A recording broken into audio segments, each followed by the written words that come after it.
Now at 5 a.m. on WKYT this morning, Hurricane Matthew has moved away from the United States, but now the search continues for missing people in areas still flooded in the southeast. Plus, a group of EKU students are trying to raise money to buy new school supplies after theirs were stolen on a class trip. The details just ahead. And the community is stepping up to help a Madison County firefighter battle some major health issues.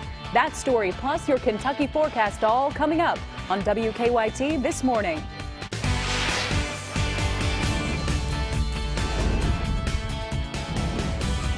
This is WKYT This Morning. Rise and shine and good morning. Thanks so much for waking up with WKYT. I'm Andrea Walker. Bill Bryant has the morning off. It is Tuesday, October 11th, and the work week got off to a beautiful start yesterday, and it looks like we're going to be stuck on repeat for the next few days in the weather department, but I don't think anyone's complaining about it. Let's check in with meteorologist Micah Harris for an early look at your forecast. Yeah, it is a good look, and I don't think anybody's complaining about it either, especially when we get into the afternoon hours. Today and tomorrow, we're talking low to mid 70s, and then we hit Thursday and Friday. That's when the front rolls on through. A good look outside across 75. Temperatures are in the 40s and 50s this morning. It's a pretty nice feel in some spots, but other spots it's pretty cool outside. 44 now in London, and the cold spot right now is 41 now in Montgomery County. 74 by the afternoon. Really nice weather in store, but like I was talking about, it's pretty mild now. But once we get into the next few days, we'll start to see below average temperatures take over. I'm going to have that in your forecast with your 7-day in just about 10 minutes. Micah, thank you. New this morning, the family of a murdered Letcher County man is asking for help. Kentucky State Police say Michael Lowe was found stabbed to death in his apartment in Jenkins last week. They're now investigating his death as a murder. WKYT's Lauren Miner is at our live desk with the details. Good morning, Lauren. Good morning, Andrea. A lot of questions still remain surrounding the death of Michael Lowe. Family members are hoping to get some answers on why someone would want to hurt or murder their loved one. Lowe was found stabbed to death inside his apartment last Tuesday. At the time, Kentucky State Police were not sure what happened, but now they are handling the case as a murder investigation. The family says it's hard for them to believe that no one knows anything about Lowe's murder.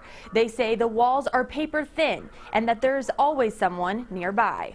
I believe, in my heart of hearts, I believe there's somebody out there that has seen something, even if they don't know who it was, that they heard something, possibly anything. Family members also say that Lowe had no enemies and was a good person. They also go on to say he had a big heart and was always trying to help others. Reporting at the live desk, Lauren Miner, WKYT. Lauren, thank you very much. A Laurel County man now admits he killed his stepfather over the weekend. John Stricker talked to WKYT from jail. Police charged him with murder after they say they found the victim, Donnie Stone, shot to death at a Laurel County home on Sunday. Police later arrested Stricker in Clay County. He says that he shot Stone 5 times after he claims the military gave him confidential orders to do so. Shot him to death at 2:25 a.m. that morning for his death. And then where'd you go? To my friend's house. Family members say Stricker has a history of mental illness and has recently stopped taking his medication. He's being held on a $250,000 cash bond. A school trip to St. Louis took an unexpected turn for a group of Eastern Kentucky University students. The students went to the city as part of the National Recreation and Park Convention.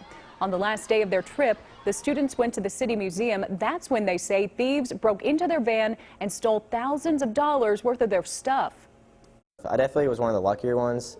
Some people lost like laptops and just like they had a lot of schoolwork, a lot of hours put in. Police do have surveillance video of the crime. The students tell WKYT that one of the biggest losses was a laptop that had a professor's partially completed dissertation for his doctorate. The group has started a GoFundMe page. We have a link to that page right now on WKYT.com. We've learned police in Jessamine County are investigating more cases of rocks being thrown at moving cars. The sheriff's office said 8 drivers told them last week that someone threw rocks at their cars on US 27 near the Kentucky River Bridge.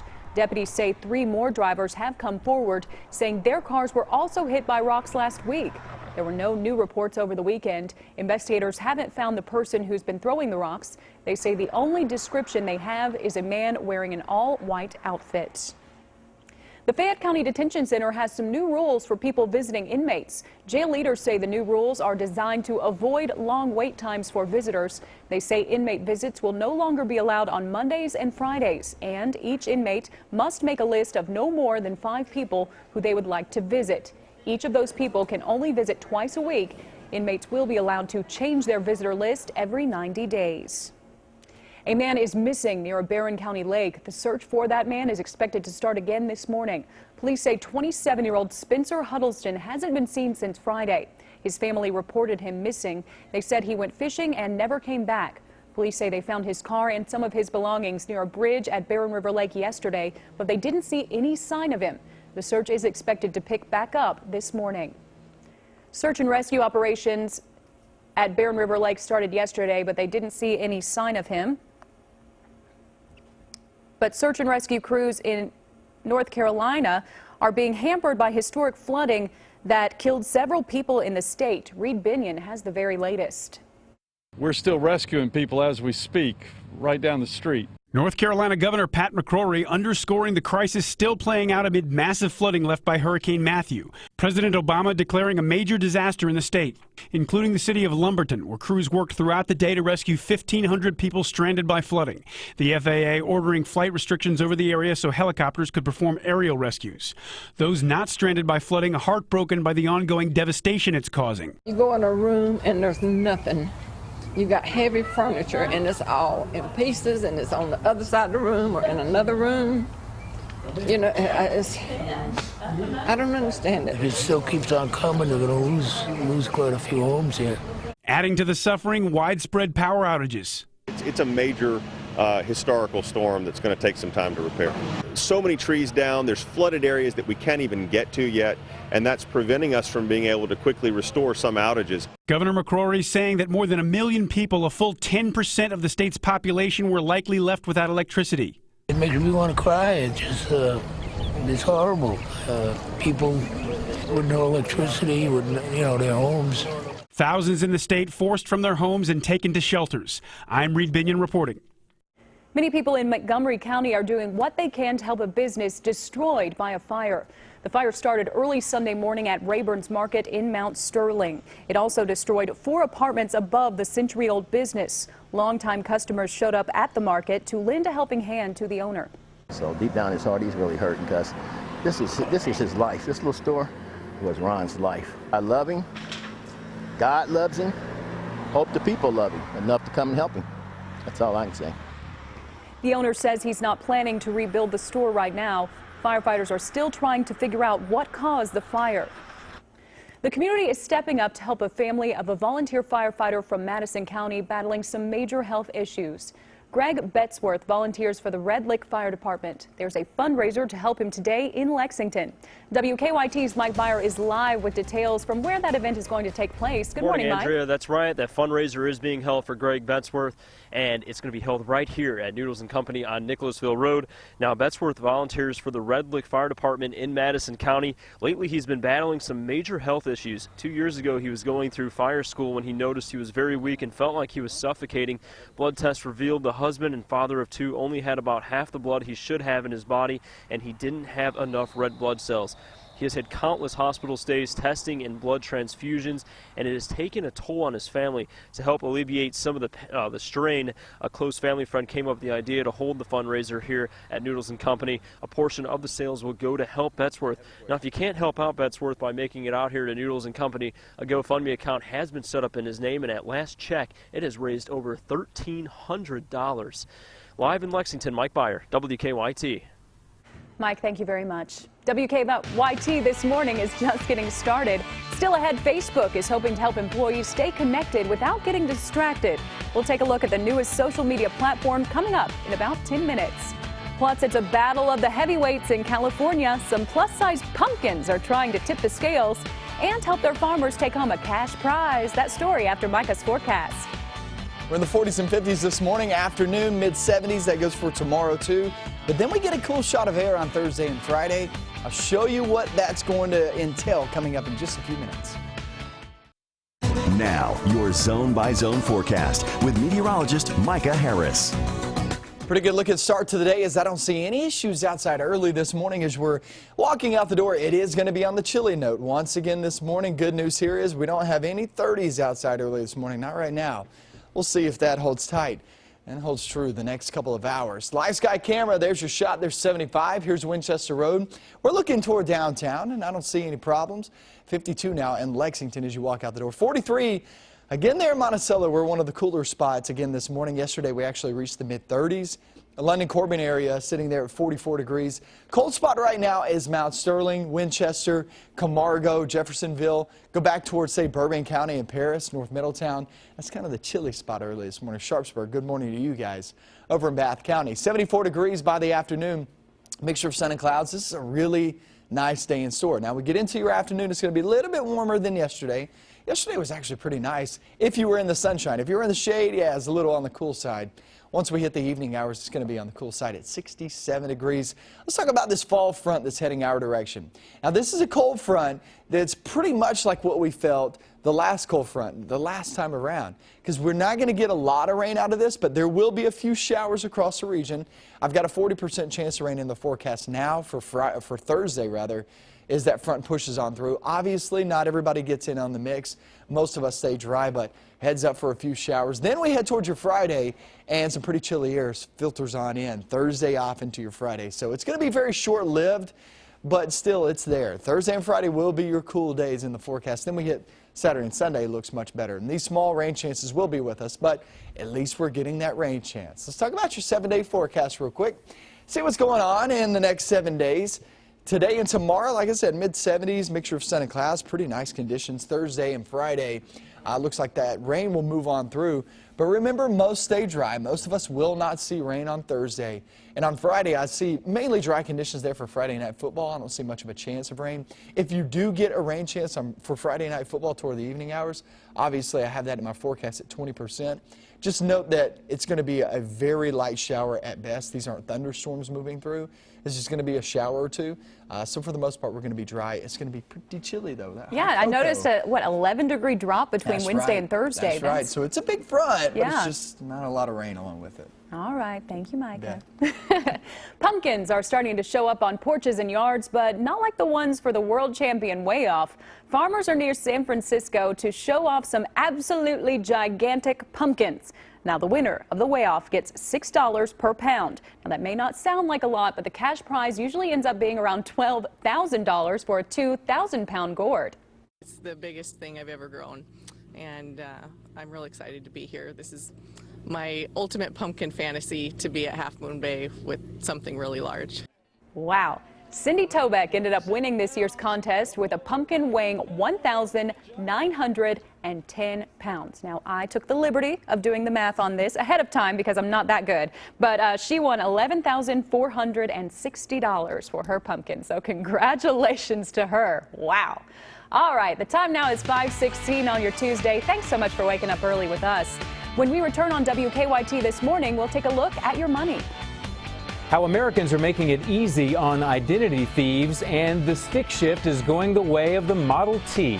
I'm Brian Webb in New York. The details are coming up. Kentucky mornings start here. You're watching WKYT This Morning.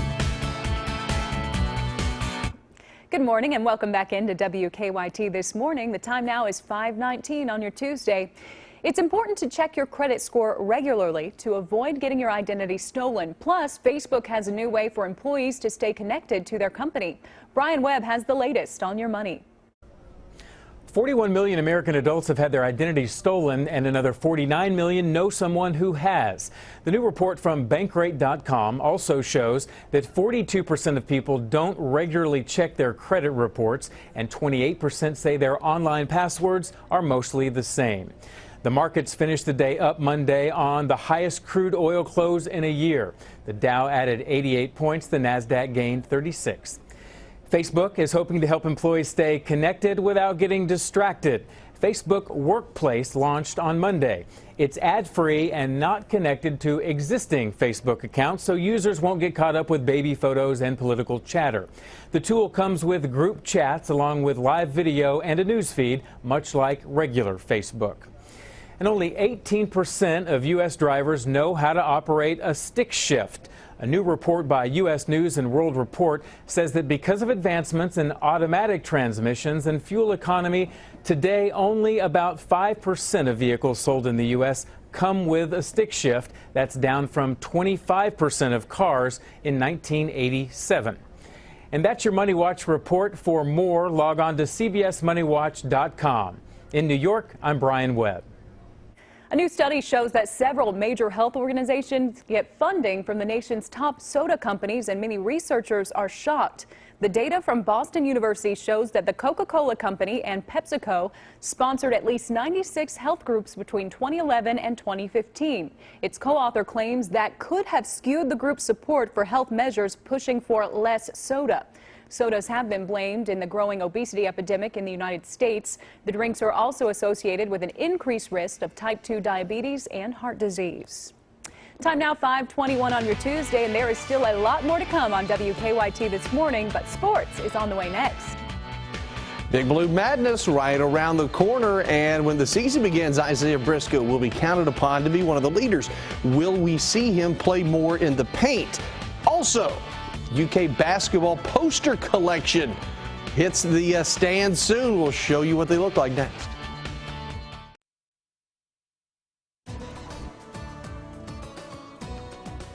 I'm WKYT meteorologist Micah Harris, getting you updated on the morning. We're at 44 degrees there in London, Corbin area and Laurel County, and then you head off toward Moorhead. I don't see any problems there in Rowan County. Bath County looking good this morning in Owensville. Good morning to you guys. Another chilly start to the day. Pretty nice weather, though, as we travel throughout your day. It's 74 by the afternoon. Really, really nice weather in store today and tomorrow.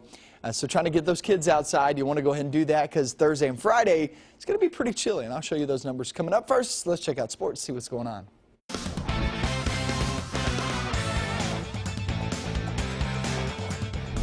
As always, plenty of excitement surrounding Kentucky basketball as we get ready for Big Blue Madness on Friday night. Now, over the weekend, John Calipari put his team through a televised practice on ESPNU as the fans were able to get an early look. Unlike last year, this team will have an inside presence with some talented freshmen coming in, and everybody's pretty excited about it. They rebound the ball a lot. William can actually dribble some. He can. He plays on the perimeter some.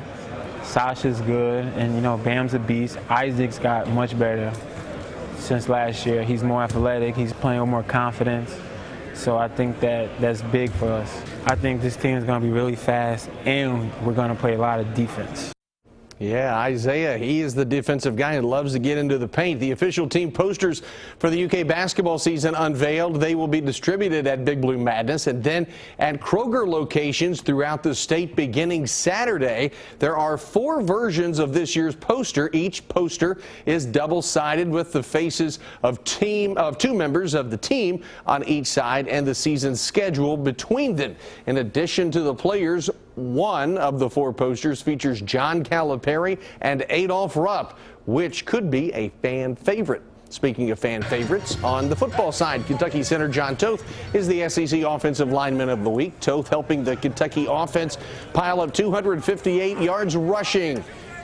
Against Vandy, he handled the line calls for the offense, did not allow a sack. Toth played every snap at center, leading the O-line with 9 knockdown blocks, 23 blocks at the point of attack.